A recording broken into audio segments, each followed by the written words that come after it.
Бүгдэнд нь өглөө орой мэндийг Итали улсын Милан хотоос хүргье. Нэгэн чухал сонсогчийн хүсэлтээр Миланд 2-3 хоногийн өмнө болж өнгөрсөн маш аимшигтай харамсалтай мэдээллийг хүргэхээр энэ рилийг яаран хийж байна. Тэгээд энэ зурган дээр харагдаж байгаа эмэгтэй болох Памела Женини гэх модель алдартай үзэсгэлэнтэй, хуваарай бизнес эрхлэгч, карьертай, хөдөлмөрч, амбицтай нэмэгтээд 10 сарын 14-ний шөнө нэгэн аимшигтай үйл явдал болсон. Одоо Итали даяараа Миланаар энэ хэргийг бол бүх хүмүүс ярьж байна.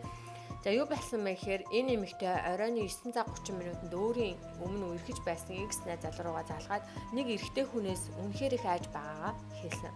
Юу болсон бэ гэхэд нэгэн эрэгтэй Памелаг ална гэж сүрдүүлээд гэр бүлийнхнийг сүрдүүлээд дээрээс нь өөрийнх нь амьдардаг Горлаа дах 3 давхар байршилтай орон сууцных нь түлхүүрийг хувилж авсан гэдэг талаар сануулдаг байгаа.